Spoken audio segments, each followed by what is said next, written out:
अगर आपको यूपी की वृद्धा विधवा और दिव्यांग पेंशन योजना का लाभ मिलता है या आपने फॉर्म को ऑनलाइन किया हुआ है और आप अपने फॉर्म का जब भी स्टेटस चेक करते हैं, स्टेटस देखते हैं, तो अकाउंट रीवेरिफिकेशन के कॉलम में ब्लॉक्ड बाय DWO कुछ इस तरीके का लिख करके आ रहा है, तो इसका क्या मतलब है और क्या आपको पेंशन का पैसा मिलेगा या नहीं, इसको आप कैसे सही कराएंगे।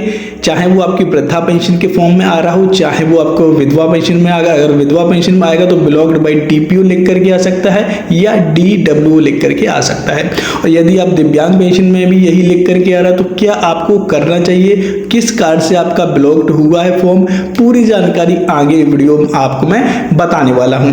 अगर आपने अभी तक इस चैनल को सब्सक्राइब नहीं किया है तो रेड कलर के सब्सक्राइब बटन पर क्लिक करके चैनल को सब्सक्राइब कर लीजिए, साथ ही साथ बेल आइकन को भी प्रेस कर दीजिए ऐसे ही वीडियो की जानकारी पाने के लिए। यदि आपके भी फॉर्म में कुछ इस तरीके की प्रॉब्लम है, रीवेरिफिकेशन के कॉलम में अगर आपको ब्लॉक्ड बाय DWO लिख करके आ रहा है तो मैं आपको बता दूं कि आपका फॉर्म ब्लॉक कर दिया गया है। आपका फॉर्म यहां पर ब्लॉक किया गया है, समाज कल्याण विभाग द्वारा आपका फॉर्म ब्लॉक कर दिया गया है। अब आपको आगे पेंशन का पैसा नहीं मिलेगा। यदि आपका भी फॉर्म ब्लॉक हुआ है तो आपको अब पेंशन का पैसा नहीं मिलेगा।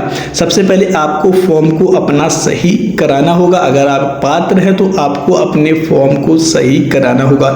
ब्लॉक करने के यहाँ पर कई रीजन हो सकते हैं। पहला तो यहाँ पर मृतक दिखा करके भी ब्लॉक किया जाता है कि जो पेंशनर्स है वह सत्यापन में मृतक पाया गया है, जिस कारण से फॉर्म इनका ब्लॉक कर दिया गया है, पेंशन इनकी काट दी गई है, जिस कारण से यहाँ पर ब्लॉक्ड लिख करके आ सकता है।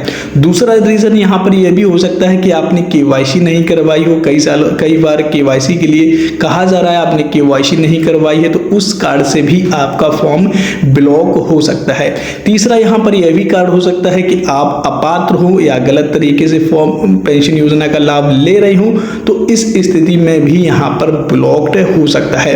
तो यहाँ पर ये सारे रीजन हैं जिस कारण से यहाँ पर विभाग द्वारा आपका फॉर्म ब्लॉक किया जा सकता है, चाहे वो आपका समाज कल्याण विभाग लेवल पर हो या ब्लॉक लेवल या SDM स्टेप के लेवल पर, ठीक है। तो वहां से भी आपका फॉर्म ब्लॉक किया जा सकता है।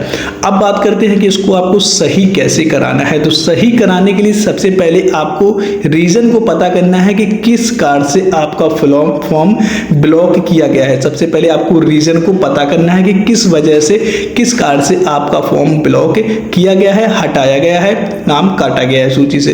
तो इसके लिए आपको क्या करना है, जिस भी स्तर से आपका फॉर्म पेंडिंग है वहां पर आपको संपर्क करना है। जैसे कि मान के चलिए अगर आपके में ब्लॉक्ड बाय DWO लिख करके आ रहा है तो आपको समाज कल्याण विभाग जाना है और वहां से आपको रीजन पता करना है कि आपका फॉर्म, आपकी पेंशन किस कारण से बंद की गई है, किस कारण से ब्लॉक की गई है। और यदि आपके फॉर्म में ब्लॉक्ड बाय DPO लिख करके आ रहा है तो महिला कल्याण विभाग में जाइए।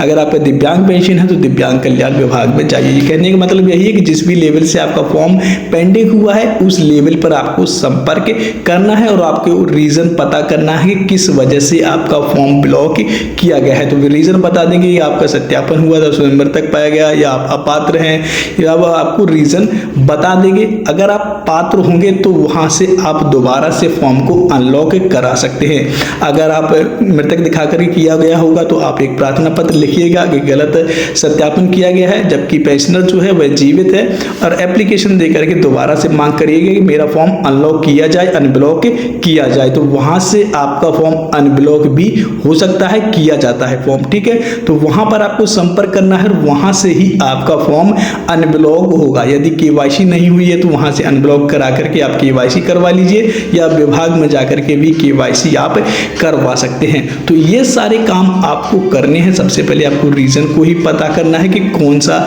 रीजन है, किस कारण से आपका फॉर्म ब्लॉक किया गया है, और उस रीजन को आपको सही कराना है, उस प्रॉब्लम को आपको सही कराना है।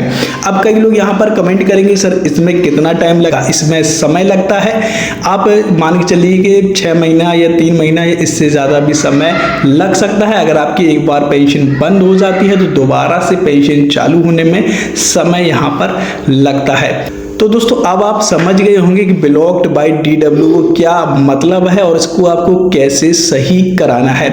अब आपके यहाँ पर सभी सवाल के जवाब आपको मिल गए होंगे। यदि आपके कोई भी सवाल है तो आप कमेंट करके पूछ सकते हैं। तो दोस्तों आशा करते हैं आपको यह जानकारी पसंद आई होगी। अगर ये जानकारी आपको पसंद आई है तो वीडियो को लाइक कीजिए, ज़्यादा से ज़्यादा दोस्तों शेयर कीजिए। Thank you for watching.